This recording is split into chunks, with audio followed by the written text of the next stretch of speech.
How's it going? So today we're taking a look at this TST R9 Ultra. It's a moped-style e-bike.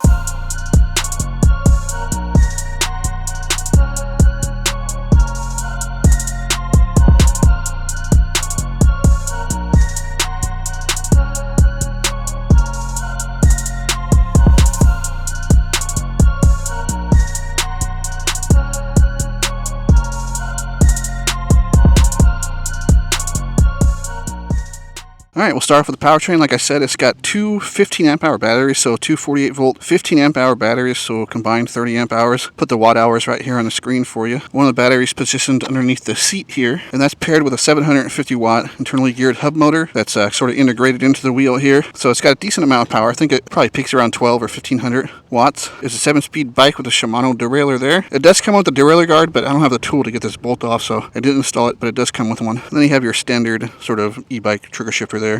7 speeds. It's got mechanical disc brakes on 180 millimeter rotors, which is, kind of a surprise. I would think that this kind of bike would have hydraulic brakes, but they work pretty good, so it's fine. Same setup on the front and the rear, and just your basic cheap, levers there. So it does come with like a really long seat here, and it's got this rear seat. Very comfortable seat, by the way, but it doesn't come with passenger pegs, so that's a little disappointing that you have this rear seat for a passenger, but no pegs. So it does have full suspension, non-adjustable forks, and non-adjustable rear. Well, it's a little bit adjustable. You can tighten it up right here, but yeah, it's got this rear coil shock there. So full suspension actually feels pretty good. It's a little on the stiffer side, but that's really good for me. So it's got plastic fenders in the front and the rear. Plastic is just as good as aluminum. I don't really care. You got your basic e-bike pedals there. It does come with a headlight and a brake light with turn signal, so you can see it blinking there. So you got your thumb throttle on the left-hand side here. Feels pretty intuitive to use. I prefer twist throttles on the right, but that's just fine. So in your button cluster, you got your power button. You got your up and down for your power. These are also your turn signals. You double click these. You got your light switch, info button, and for info you got trip, odometer, and that's it. So the rest of the display, you got your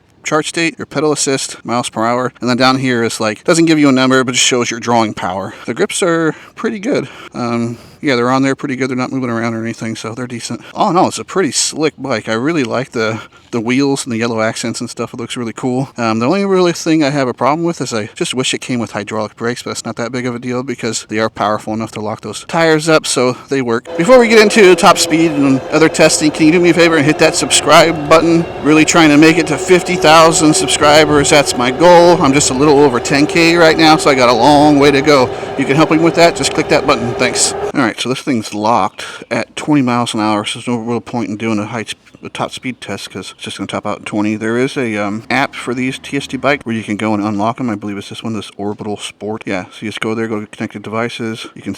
It'll find your bike. You'll connect, select your bike, and then right here you can see it's on class 2. You have to just hit class 3, then unlock class 3. It makes you wait 5-6 seconds or something for some reason, and then agree, and now we're on class 3. So just that simple. So now it should be unlocked about 28 miles an hour or so. But we can do a little free spin test just to see what it's at. Oh, let's go to power level 5.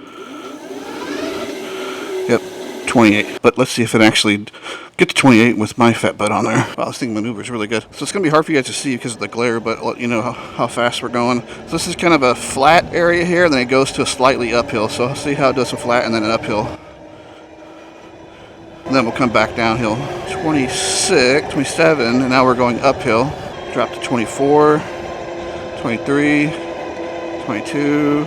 It's holding pretty steady at 22 miles an hour. It's not too bad. Wow, very nimble bike. I like the handling a lot. You're kind of sitting higher up on it because you got that battery under the seat, so it actually feels very comfortable. We'll get into ergonomics later, but yeah, so far it's really comfortable. So hit 28. Yeah, it's pretty much restricted at 28 miles an hour. That was going downhill. Let's see if we can't maintain that 28 miles an hour on this straightaway. Yep, it is maintaining it, no problem.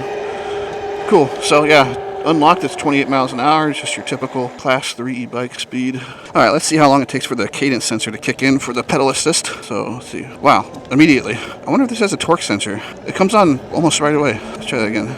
Yeah.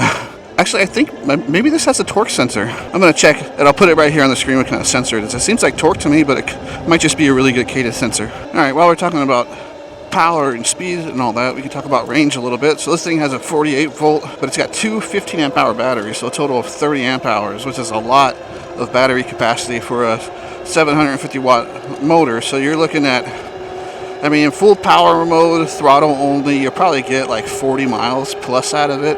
And then if you're doing pedal assist and, you know, one of the lower modes, I mean, pretty much you get like a ton of range. 70, 80 miles probably, something like that.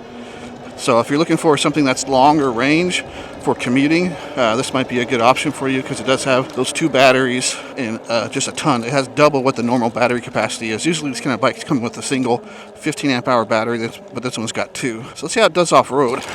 That's that full suspension, not adjustable in the front and the rear, but they're pretty stiff. Let's get up some speed. You can also test the torque of that motor in this grass over here. Usually bikes will slow down pretty significantly in grass, but let's see. So the suspension feels a little jarring, but if I stood up, it'd probably be a lot better. Yeah, I mean, not too bad. You can definitely take it on dirt trails and stuff like that, and on grass. I mean, you're not going to want to do any jumps on it or anything like that. It's not really made for that, but it is pretty comfortable to take off-road. A little bit jarring. The suspension's a little stiff, but that means it's going to be good for, you know, your heavier riders like me at 275 pounds. It feels pretty comfortable. I'm not bottoming out or anything. And the torque does pick up pretty good, you know, on the grass, so it's decent. I think it probably tops out around 1250 or 1500 watts, something like that. So pretty good. So we can talk about ergonomics a little bit here. It's actually a very comfortable bike to ride. I like the seat height. You know, it's a little bit taller. I'll put the actual inches, how tall it is from the ground to the top of the seat right here on the screen, but for me it feels really comfortable. So you got like a good distance between the seat and the pedals. You know, so usually like these bikes are a little bit uncomfortable to pedal. This one's slightly uncomfortable, but it's more comfortable than like your typical moped-style e-bike. So you can definitely pedal this. The seat is really cushy, and you got a rear passenger seat back there with no pegs. So if you're going to put a passenger seat, I would highly suggest that you also, you know, put passenger pegs so they have somewhere to put their feet. But it's not really a deal breaker, I guess. But for me, the driver or rider, it feels really nice. It's got the front and rear suspension, like I mentioned when we did a little off-road bit back there, and then it has the big old 4-inch fat tires that, you know, absorb a lot of the bumps and make it for kind of a cushy ride. The suspension is on the stiffer side, so it's a little bit jarring sometimes when you hit bumps, but for the most part, it's comfortable, very comfortable to ride. All right, so right now we're going up kind of a steeper hill than we did before. You know, you can tell how it's like stepping up. It's hard to tell because of the wide angle camera, but it's definitely going uphill. And then we are hitting 16 miles an hour going up this hill, which for most people are going to be able to go a lot faster. So that's actually pretty good for that steep of hill. Now we're going downhill. So it definitely has enough power where you live in a hilly area, you'll be fine. Woo! Going fast. I've said it a few times already, but I really like how nimble this bike is. It's really easy to handle, throw around, very confidence inspiring. Yeah, you can really just whip it around corners. No problem. All right, here's another sort of, we're going slightly uphill right here, but then it kind of evens out and just maybe slightly downhill. So let's do another top speed run. So we've got a little bit of space here, and we have that little thing up there reading our speed. So let's see how fast we can get by the time we get to it. It says 24 on there. It says 27 right here. 28. Yeah, it gets up to 28 miles an hour. It's top speed, no problem. Yeah, 28 miles an hour on a little bike like this, it actually feels like you're going pretty fast. It's really fun. You know, one thing I kind of feel like they skipped on was the brakes, though. You know, with this kind of bike, I mean, I've reviewed a lot of the TST bikes, and they all have pretty, you know, decent quality components, and most of them have hydraulic brakes, but this one came with cable brakes, and I'm kind of confused about that. I wonder why they didn't, because it's the kind of a top tier one with the bigger batteries, I mean, with the dual battery and stuff like that. I think they should have went with hydraulic brakes instead of these cable brakes, but in any case, let's do a quick test and see if we can't lock up the rear wheel there. So let me get up to like 15, 20 miles an hour on the way back here, and we'll see how fast it can go. I mean, how fast it stops. All right, here we go. So we'll hit 20, and then we'll go, okay. Well, yeah, stops pretty good. Was able to lock up that rear tire. I still feel like it should come with hydraulic brakes, but these are sufficient. You know, it's got decent stopping power. It did lock up that rear wheel. Has 180 millimeter rotors. So, I mean, yeah, still a decent brake setup. It's just not what I would expect for this type of bike. Like I said, pretty slick bike, but most of the TST bikes are, you know, pretty slick. I'm going to film another video pretty soon here where I'm going to do a direct comparison between the R6 Plus and the R9. The R6 Plus is a 25 amp hour bike, very similar to this, and this one's a 30 amp hour. But we'll compare the two TST bikes and see how they differ, just to provide some information in case you're kind of wondering which one's right for you. So as of the time of filming, I'll put the price right here. So there'll be a link in the description and probably a little discount code down there.